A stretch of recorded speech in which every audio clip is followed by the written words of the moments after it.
भोजन की नली या फूड पाइप के अंदर सूजन का आना, जिसको मेडिकल भाषा में बोलते हैं ईसोफेजाइटिस। अगर आपको भोजन नली के अंदर सूजन की समस्या है तो उसकी पहचान आप कैसे कर पाएंगे? मान लीजिए आपने जान लिया कि आपको ईसोफेजाइटिस है, तो आपको खान पान में क्या सावधानी बरतनी है, किस कारण से आपको ईसोफेजाइटिस की समस्या आई है और होम्योपैथिक दवाइयाँ इसको कैसे ठीक कर सकती है, इनकी टोटल जानकारी इस वीडियो में आपके साथ शेयर करेंगे, तो इसको लास्ट तक जरूर देखिएगा। मैं हूं doctor Ramdev Lamoria, as a homeopathy consultant. सबसे पहले हम जानते हैं कि जैसे ही हम खाना खाते हैं वो हमारी भोजन नली के माध्यम से नीचे हमारे आमाशय तक जाता है। इस भोजन नली के अंदर किसी भी तरीके का कोई एसिड सिक्रेशन नहीं होता है, कोई भी ऐसा इरिटेंट नहीं होता जिसकी वजह से उसके अंदर दिक्कत हो। लेकिन जैसे ही आपको भोजन नली के अंदर सूजन आती है, वो खाना आपको महसूस होने लग जाता है कि किस पार्ट से कैसे तरीके से जा रहा है। और इसके सबसे कॉमन सिम्टम्स क्या होते हैं? आपकी छाती में जलन होना स्टार्ट हो जाएगी, छाती में दर्द होना स्टार्ट हो जाएगा, खिंचाव जैसा या भारीपन आपको रहने लग जाएगा। कई बार स्थिति आपकी बढ़ती है तो खाना अटक के जाने लग जाता है। अटक के जाने के साथ खाने को आप पूरी तरीके से निगल नहीं पाते, तो उल्टियाँ होना स्टार्ट हो जाती है, या कई बार छोटे-छोटे घाव बन जाते हैं। घाव के साथ आपकी उल्टी के साथ कई बार ब्लड भी आने लग जाता है। इस स्थिति के साथ अगर आपकी कंडीशन ऐसी है तो आपको ध्यान देने वाली बात है कि ये कंडीशन आपके साथ क्यों बनी? इसका कॉमन कॉज़ क्या हो सकते हैं, कॉमन कॉजेज़ क्या हो सकते हैं? तो सबसे बड़ा कॉमन कॉज़ है इसका कि अगर आपको गरम खाने की आदत है, बार-बार गरम खाना अच्छा लगता है, बार-बार खाए जा रहे हैं, उसकी वजह से आपको भोजन की नली में आपको सूजन आ सकती है। कई लोगों को गरम-गरम चाय पीने की आदत होती है, गरम-गरम एकदम से तेज़ गरम खाना खाने की आदत होती है, उनके साथ ये दिक्कत आ सकती है। सेकंड कारण होता है कि आपकी भोजन की नली के अंदर कोई इन्फेक्शन हो सकता है। कई बार आपने देखा होगा कि जीभ के ऊपर सफ़ेद परत आ जाती है, कैंडिडा एल्बिकेंस इन्फेक्शन हो जाता है। वो इन्फेक्शन आपकी भोजन की नली में जाके उसको भी इन्फेक्ट कर सकता है। इसके अलावा वायरल इन्फेक्शन हो सकते हैं, साइटोमेगालो वायरस आपको इन्फेक्शन है, एचपीवी वायरस वायरल इन्फेक्शन है, आपको एचएसवी है। तो ये अगर आपको इन्फेक्शन है तो उसकी वजह से भी आपकी भोजन नली में सूजन आ सकती है। आप बार-बार दर्द की दवाइयाँ खा रहे हैं, बुखार की दवाइयाँ खा रहे हैं, वो भी आपको दिक्कत कर सकती है। कुछ हैवी एंटीबायोटिक्स का इस्तेमाल करते हैं, उनकी वजह से आपको सूजन आ सकती है। कुछ कीमोथेरेपी ड्रग्स की वजह से भी आपको दिक्कत हो सकती है, या फिर एसिड रिफ्लक्स के कारण आपका एसिड जो आमाशय के अंदर बनता है वो आपकी भोजन नली में अगर बार-बार आएगा तो वो सूजन पैदा करेगा, उसके कारण आपको दिक्कत आने लग जाती है। इस तरीके से ये कॉमन कॉज़ हो गए। कुछ एलर्जी कंडीशंस भी होती है, कुछ खाना आप पर्टिकुलर खाते हैं, उसके साथ सूजन आना स्टार्ट हो जाती है। आपकी अगर इम्यूनिटी कंप्रोमाइज़ है, तो आपके किसी भी पार्ट में सूजन आने के साथ भोजन नली में भी सूजन आने लग जाती है। ये तो हुए कॉमन कोज़।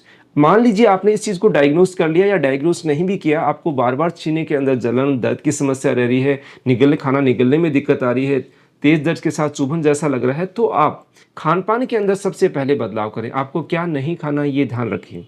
मीठ, मसाला, तली-भुनी चीज़ें आपको बिल्कुल बंद कर रही हैं। तेल के अंदर कोई भी चीज़ भुनी है, उसको नहीं खाना है। तेज़ खटाई वाली चीज़ें नहीं खानी है। खटाई को जो फ्रूट हो, चाहे कोई भी चीज़ हो, कटे नींबू हो, छाछ हो, इसका इस्तेमाल आपको नहीं करना है।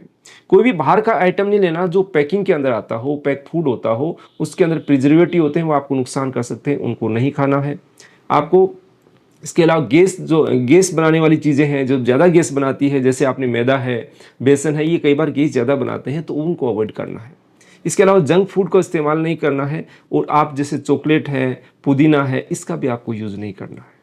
इनका यूज़ नहीं करेंगे या ज़्यादा स्मोकिंग करते हैं, उनसे अवॉइड करेंगे तो भी आपको अच्छी राहत मिलने लग जाएगी। अब आपको खाना क्या है, खाने में क्या आपको यूज़ करना है? बहुत ही सॉफ्ट फूड लेना है, हल्का भोजन खाना है। सॉफ्ट फूड का मतलब वो आसानी से आपकी भोजन नली के माध्यम से आपके आमाशय में चला जाए।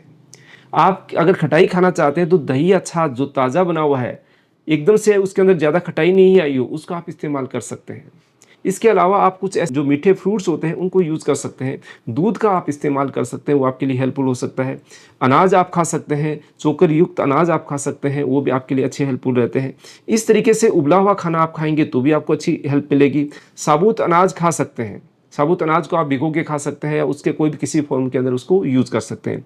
इस तरीके से भोजन नली की आप इस कंडीशन को खान-पान के माध्यम से भी कई बार ठीक कर सकते हैं। लेकिन कई बार स्थिति ये आती है कि ये समस्या आपकी कंटिन्यू बनी रहती है, ठीक नहीं हो पाती, तब आपको मेडिसिन का सहारा लेना चाहिए। तो वहाँ पर होम्योपैथी की मेडिसिन बहुत अच्छी हेल्पफुल हो सकती है।